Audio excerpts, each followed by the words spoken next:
Buying a house can feel overwhelming, and this is part 2 of essential questions for home buyers. All right, here we go.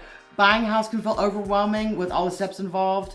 Don't worry, we're here to break down all of the questions you might have during the home buying process. Welcome back to Living in Memphis in the Mid-South. I'm Amy Clark with Crowlike Realtors, your go-to realtor for all things Memphis. So today, whether it's your first time buying a house or your next investment, these answers will help you understand the ins and outs of real estate. We'll go through these questions. Let's get to it.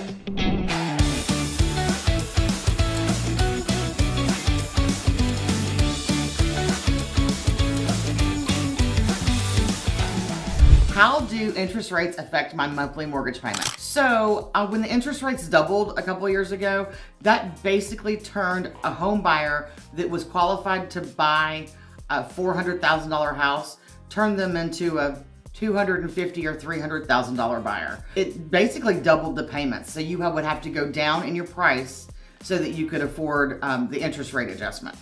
So for instance, a $300,000 mortgage at a 1% interest rate increase could add $100 a month to your payment. So when you have interest rates that were 3%, 4%, now they're 7 and 8. I mean, they're coming back down to 5 now, but 7 and 8, that's an extra $500, $600, $700, $800 a month on your mortgage. That's just for interest alone, just for the privilege to be able to borrow money from the lender to buy your house. So interest rates have a huge effect on your monthly mortgage payment, along with your principal, the price of the house, your interest rate, homeowner's insurance, and taxes, city, state, local taxes. Some areas of my area, right here in the Memphis and Mid-South area, some cities have county taxes only. Some cities have county and city taxes. So it just depends on where you are and what house and how many taxes you are willing to pay. So don't forget, you might have a HOA as well, and that would be separate from your mortgage. Okay.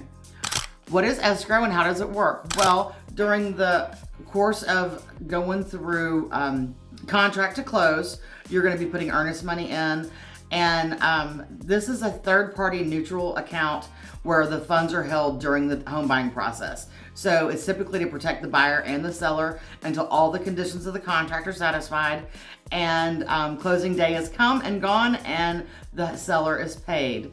So it goes to an account as part of the mortgage.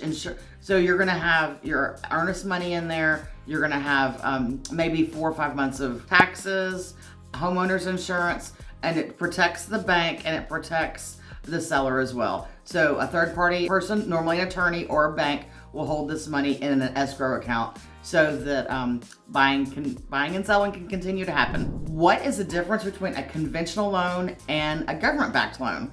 A conventional loan is a traditional mortgage by a private lender, and it is not a government-issued loan.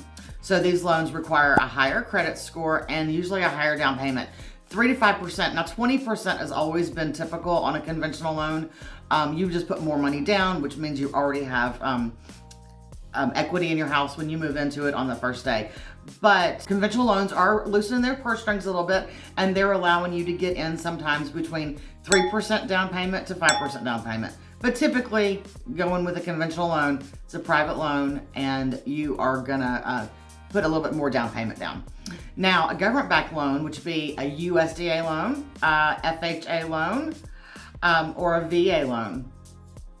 These loans are government issued, which require lower down payments, and they have more flexible credit criteria. So each has its own benefits, and the lender can help you determine which one is right for you. So that's great. A USDA loan is very interesting. It's basically a zero down payment loan, and it's to get people to move into suburban areas or into country areas. So you would have zero down payment, but you might not be in the city. So that's that. How do property taxes affect my monthly costs? Well, property taxes are based on the assessment of your tax rate. So basically 1% of your house would be your annual taxes, and that's broken down over 12 months. But that's in our area right here. Now, my property taxes haven't gone up in the area that I live in over 15 years. So our city actually pays most of its, or gets most of its tax revenue from large corporations that have moved into the area. So we have an Amazon warehouse, FedEx warehouses, all of these little things around us that actually keep our property taxes low. And it's basically 1% of the value of my house from the day I bought it, not what it's valued at today. So that's how property taxes do that.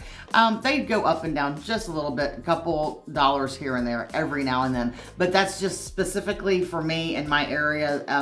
But if you are in a high taxable area, that could be dramatically different for your mortgage, because remember, your mortgage is your principal, your interest rate is variable, your taxes are variable, and your homeowner's insurance could change too. So every year your mortgage could change, but not to the detriment of you, but more to the, just a fluctuation of payments. So you're still buying your house, you're still putting money towards your house. It's the best investment you can make for long-term cash flow, and buying a house is the best thing you can do for your wealth building process. How can I make my offer stand out in a competitive market? Well, in a hot market, multiple offers are very common. The best way to do it is just to give them cash and close in 14 days, and don't ask for anything. Don't ask for any contingencies, no appraisal, no termite inspection, no, none of that kind of stuff, no inspections in general. That would be the best offer. Those are actually coming from corporations right now. So corporations that have hedge fund companies, these corporations that have a lot of money, they're just putting money down on all these houses, cash here, cash there, and buying up houses left and right. I don't really particularly care for that. I really would rather people buy houses and not corporations buy houses, because that just turns the neighborhood into a rental neighborhood. And rental neighborhoods actually don't take as well care of their property as homeowners do. So that's one thing to consider. But so that's a cash offer. That's how you make it in a hot market. Well, not everybody has cash, and you have to get a loan, so that's fine.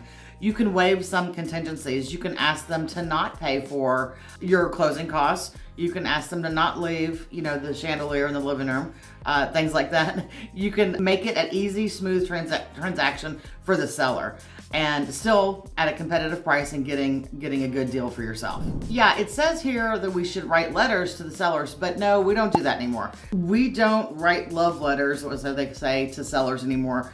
They can be biased, and it could hurt other buyers in the process. So if one person's allowed to write a letter and it really tugs on the heartstrings of someone, of a seller, then that person may have offered a lower price, but they got to the seller, so they went ahead and let them sell it. Well, that's not exactly fair, and in our market, we do not suggest, or we don't even allow our buyers to reach out to the seller and write a letter anymore. That's not something that we do, just because we want to give all of the buyers in a competitive market the exact same playing field, okay? So that's what I'm trying to say. Hope these tips are helping you a little bit. Let me know in the comments, and remember, if you're enjoying these insights, feel free to like and subscribe, and to stay updated on all things real estate from Amy Clark at Cry Like Realtors. So thank you for watching part 2 of my series on top real estate questions here at Living in Memphis in the Mid-South. We're all about helping you to feel comfortable making confident decisions every step of the way. Until next time, happy house hunting, and let me make your Memphis dream a reality.